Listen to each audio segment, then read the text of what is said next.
We get it. This interruption isn't what you actually want to be listening to right now. But at Credit Karma, we've learned that a little disruption can be a good thing, especially when it comes to the slow, outdated, and totally complicated financial system. We started shaking things up by offering free access to your credit scores. Then we expanded into more areas of personal finance. And now we've added new tools and personalized features to make it easier to optimize your money and grow it faster. Download Intuit Credit Karma today and get everything you need to outsmart the system. Ryan Reynolds here for, I guess, my 100th Mint commercial. No, don't. I mean, honestly, when I started this, I thought I only have to do like 4 of these. I mean, it's unlimited premium wireless for $15 a month. How are there still people paying 2 or 3 times that much? I'm sorry, I shouldn't be victim blaming here. Give it a try at mintmobile.com/save. Whenever you're ready. $45 upfront payment equivalent to $15 per month. New customers on first 3-month plan only. Taxes and fees extra. Speed slower above 40 gigabytes. See details.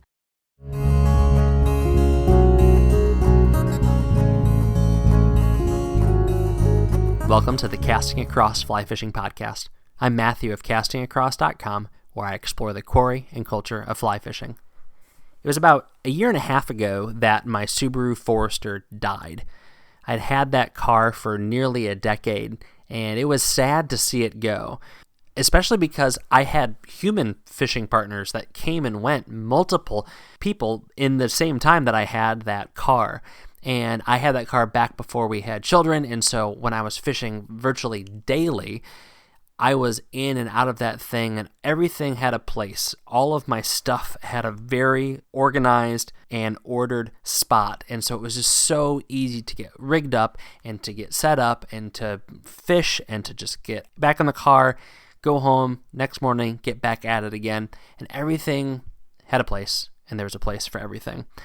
And included in that was all these little hidey holes and cubbies and stash points that the Forester had built into it. There was things that I don't know what the real purpose of these little holes were, but they fit fly fishing things perfectly. For example, if you pop the carpet up and it had this rigid plastic plate in it, and that's how you got into the spare tire and the jack and things like that, there was another little slot that was probably 2.5 to 3 feet wide, virtually the whole width of the back of that car, but it was this shallow little trough, and it was the perfect size for a fly rod in a rod sock. I'm not sure what they intended to go in there, but it worked great for stashing an extra fly rod, and so I would keep a fly rod back there, kind of as my backup, or even if I had to like clear out the car because it was going to the shop, I would have a fly rod in there, and that way I was never without. But I ended up having to switch cars. That thing finally died. It was tragic. A hole in the gas tank on the top of the gas tank is not a cheap fix on a 10-year-old car. It's not a kind of fix that makes economic sense. So got rid of the Forester and got a Mazda 5. The Mazda 5, 6 people can ride in that thing. So that means the entire family can ride in it if need be, if the minivan is out of commission or whatever.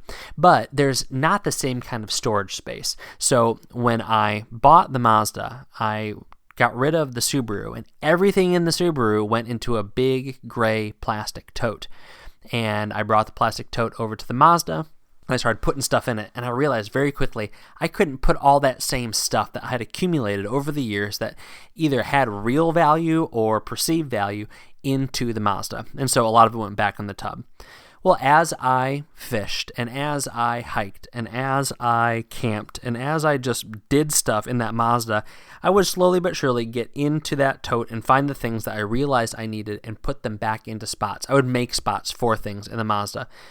And what I realize is that there's a lot of things that are not fly fishing specific that I use a lot in fly fishing. So these are things that I think that I should have in my car and that you should have in your car that are not fly fishing specific, but you use a lot in fly fishing. And some of them are kind of disaster preparedness items, but that's oftentimes what you need. So let's start with the most obvious one, duct tape. Of course you need duct tape. You should have duct tape in your car. Hopefully it's not to keep a fender on or something like that, or a window up. But there's so many uses for it, and it's almost a no-brainer. It almost seems silly to say it, but you can do quick wader repairs with duct tape. You can keep your reel on your rod with duct tape. I've had to do that before for myself and for others, where a part of the reel seat falls off and you have to use a length of duct tape to hold the foot of the reel onto the reel seat. And this is an important thing about duct tape. I find it is most effective when you take your time and measure what piece you're going to use and lay it on very, very deliberately and wrap it on there tightly. And a time that I've had to fish all day with a reel foot that was on the reel seat using a bunch of wraps of duct tape, it was completely inconspicuous because we took the time to do it right. Of course, there's a bunch of residue and junk on it afterwards, but in the grand scheme of things, we got to fish that day and it wasn't a problem. So another thing I used duct tape for relatively recently was I had a night where I spent the night in my car, nothing to do with a bad domestic situation. I got into the fishing spot late and I was planning on fishing early, so instead of spending $60 in a gross hotel, I just slept in the back of my vehicle. I enjoy doing that. And so I wanted to crack the sunroof, and I just found a little bit of like cloth and cracked the sunroof open. I think it was like a bandana, and I duct taped the bandana over the top of my sunroof so the bugs couldn't get in, but I had a little bit of breathability. I have some mesh, but I just didn't bring the mesh with me. So this was a good way to use my sunroof, but not get attacked by mosquitoes or what other things might come in the middle of the night. Having a little bit of duct tape, whether it be a whole spool or kind of a length of duct tape pulled off the spool and wrapped up and stashed somewhere in the vehicle, it's a great thing to do. The next thing is boot laces. Now, boot laces are very, very versatile. If you think they're just for boots, you're wrong. Why boot laces and not shoelaces? One, they're often longer because a boot lace has a lot more length to travel to complete its cycle on a shoe or a boot. Secondly, they're usually made out of more rigid and durable material, a heavier duty nylon. And thirdly, I found that the aglets, that's the end bits, are more rugged than a traditional shoelace. And why boot laces and not something like paracord? It's those aglets, those little hard plastic, narrow diameter ends to boot laces. Those are so much more user-friendly than even a bit of melted end of paracord. Like, when you cut paracord and then you take a lighter to it and it kind of shrivels up and melts. That's still blunt and it has the tendency to fray. And so I like those aglets, those end of boot laces. So what do you use boot laces for? Well, obviously, if you are fishing with wading boots that the laces break and all of a sudden you have a floppy ankle on your wading boots, that's not great. And so now you have an easy fix. But there's all sorts of things you can rig up. And let me just give you the two examples that I thought of today when I was planning for this. The first was a time when I had a pair of wading boots fail on the stream, but it had nothing to do with the laces. A felt sole fell off of the boot. And I tried to manage by walking on that boot just with that bottom kind of exposed. The problem is a relatively rigid bottom with just the adhesive bits left on it was not very grippy. I slid all over the place. Well, I wasn't going to litter and leave that felt sole in the water, so I took it and I just stashed it in my wading belt or something like that. When I got back to my car a couple hours later, I took that boot lace and I just wrapped that felt sole onto my boot on the front and the midsole, kind of around the ankle. And it wasn't perfect and it slid around a little bit when it got wet, but it held. And it was good for the trail. It was good for the wet rocks. And it made my afternoon of fishing much more enjoyable had I just A, decided to quit, or B, decided to tough it out using the naked bottom to my boot. So boot laces come in handy for that. Boot laces are also great for just lashing stuff to other stuff. Recent example, went hiking up in the mountains and I threw a fly rod in the back of the car that I assumed had a rod sock in the rod tube. But when I got there, it didn't. It was just a divided rod tube. So what that means is not only was there 3 loose pieces of fly rod, but there was no rod sock with those tie points that you have on most rod socks. And what I usually done was use those tie points to lash my rod sock to the outside of my backpack.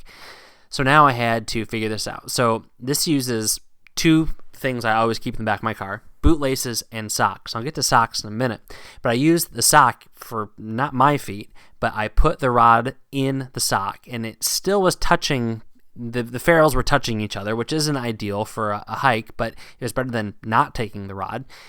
And I used the bootlace to lash the rod and the sock that the rod was in a few places up my backpack, and it worked just fine. But bootlaces, you can keep all sorts of things attached to all sorts of other things. Incredibly versatile, incredibly handy, easy to use, and a nice, tight, concise little ball.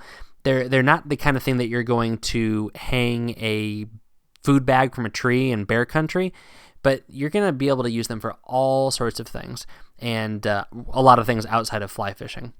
So I mentioned socks. When I am fishing and I'm wading, I am wearing pants that can get damp, and I anticipate getting a little bit damp. You're going to sweat while you're wading, even in cold weather, and usually your pants will dry off. When they get a little bit damp, they're going to dry off quickly, and so whether that means as you continue fishing or as you go to the restaurant afterwards, your pants are going to be just fine. But socks, even nylon socks, are still going to stay damp. And on the river, that's no fun. And after you get off the water, that's no fun. So I always have a pair of kind of mid-weight hiking socks in the back of my car. And there's been times where I've fallen in and my pants have gotten a little bit wet, but all of that water runs down the inside of my waders and collects in my foot. And now you have a very, very wet situation, and it's not going to dry because your booties on your waders are not breathable, and so that water is going to stay down there and your sock is going to absorb it all in. And so depending on the weather and depending on how much you're moving, you might be okay with a wet sock. But if you're moving a lot, if it's really chilly, then you're going to want to change out of those socks. And so being able to change socks back at the car is very, very helpful. Turn your waders inside out and, fling them around and make sure you get all of the condensation out of there. Your pants are probably going to be okay. I wouldn't go to the extent of carrying an extra pair of pants. If I'm going, obviously, for multiple days or a really, really long trip, I do like to have a go bag kind of with an extra shirt and a pair of pants and things like that. But a pair of socks lives in my wader bag for this very reason. Also, for the very reason of if I have on dress socks or something like that and I want to fish and I want to be a little more comfortable, I can throw these on and then dress pants. I don't care. Really, as long as they're not jeans, I'm happy to wade in whatever kind of pants I'm wearing and throw my waders on and I'm good to go. But then there's other uses too. They're great for cushioning things. If I don't have a reel case and I'm leaving my reel on my rod and driving around, which isn't ideal, but we all do it, I can throw a sock over my butt of my fly rod and my reel and keep it protected, and it's not going to bang around and scratch into another reel or something else in the back of my car. So extra pair of socks. Pick the ones that are ugly. Then you're not going to miss them when you don't find them in your drawer. All right, so duct tape, bootlaces, socks, a headlamp. I carry a headlamp on my person when I am fishing late spring, summer, and early fall, because for whatever reason, you just want to stay out there because the weather is usually nice. Even when the sun goes down, it doesn't dip a whole lot in temperature, and I think there's something to be said for once you get going, you don't want to stop. And so you find yourself in the middle of the river, you find yourself out on the trail really, really far, you want that headlamp, you want a light, and you want it to be hands-free. And so I usually keep one on my person, in my sling pack or in my backpack when seasonably it's what I'm doing. But I always have one in the car. So I have two of them. I have one that I keep in my fishing stuff during that season that I'm talking about, and I have one I keep in the car all the time, no matter what. And obviously, if you have to change a tire, if you have to look under the car, if you have to look under the hood, if you drop something, then you want not just a light, but you want a light that is looking where you're looking and your hands are free. The same thing is said when you are setting up for fishing. So there may be times where I'm not planning on fishing in the dark in the wintertime or spring or late fall, but I want to have a light that I can use as I'm getting rigged up. As I'm taking things down at the end of the day, I can look around, make sure I didn't leave any trash, make sure that I brought everything into the car. I don't know how many times where I've gotten undone at the end of the day, taken all my gear off and put everything in the car, and it's been a long day on the river, and as I'm pulling out, I think, did I leave anything? Did I put my fly boxes off the bumper and into the car? And there's been a few times where I've left things, and to go back and, use your headlights and all that other stuff, it's just nice to have a headlamp and to be able to look for things. And so that's something that I keep in the car for all sorts of purposes, but it comes in handy as you're getting ready. Even if your vehicle has all sorts of lights that come out of the tailgate or the trunk or whatever, having that directional light where you can look around your spot that you're using is very, very helpful. The next thing is a small Phillips head screwdriver. So why just a Phillips head screwdriver? Why not a Phillips and a flathead and a hex wrench and a full socket set and all that stuff?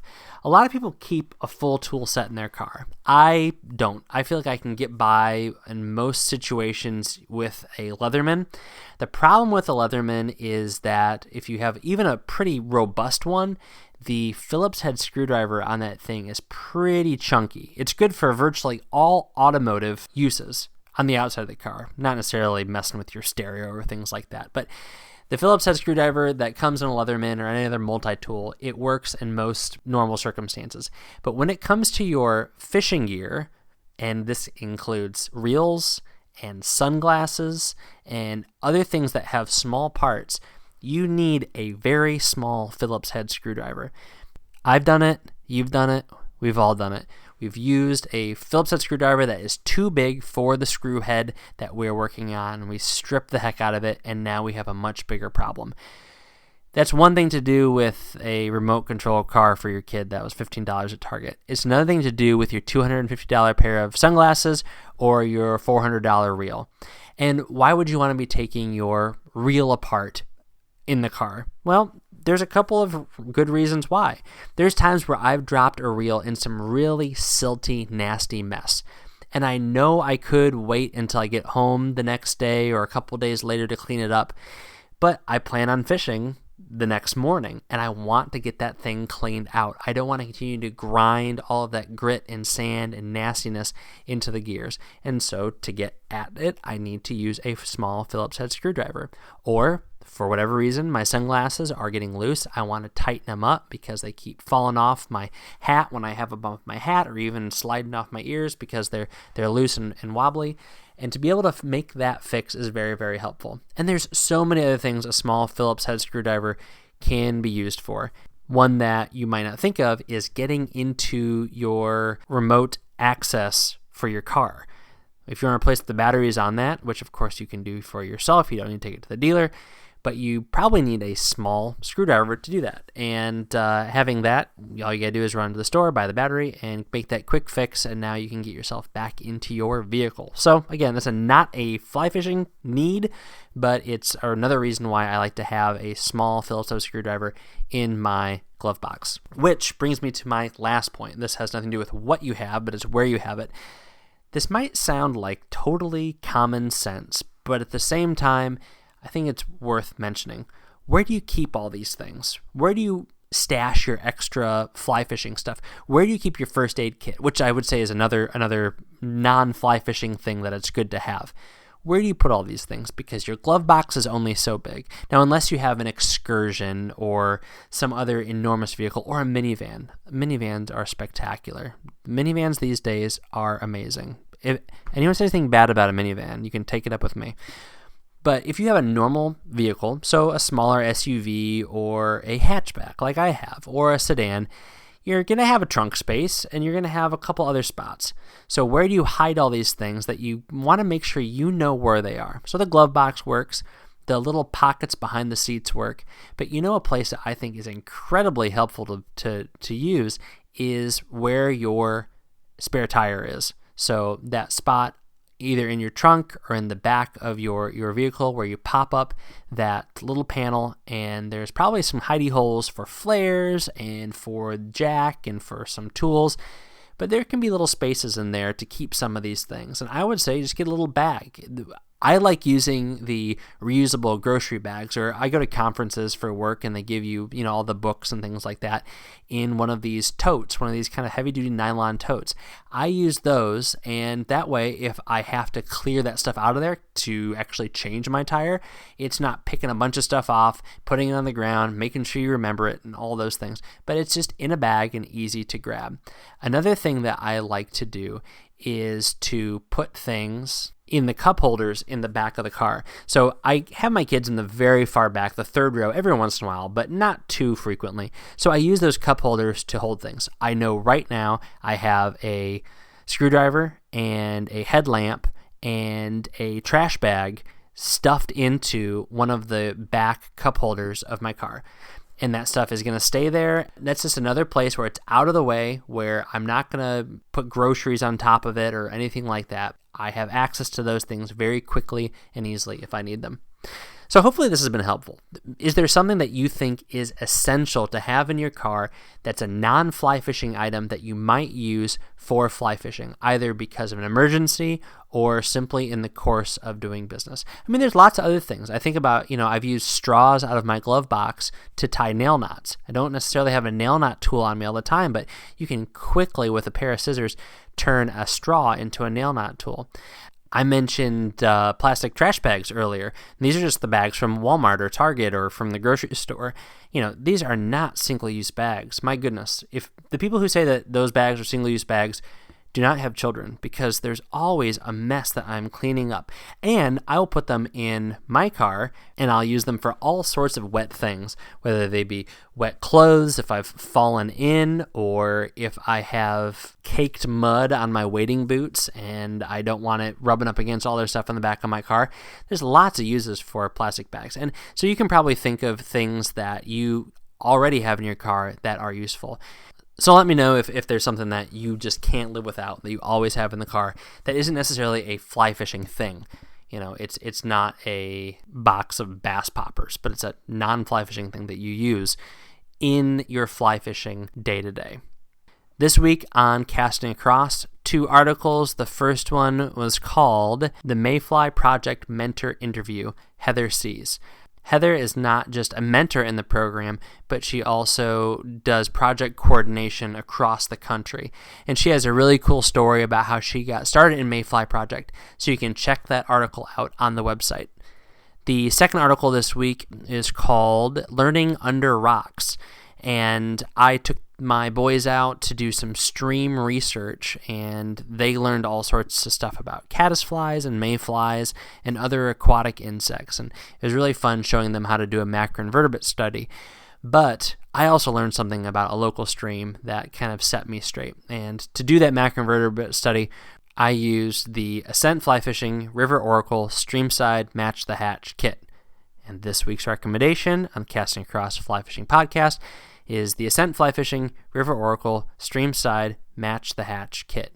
This is a great little kit. It comes in at $45, and it gives you a bunch of really high quality tools.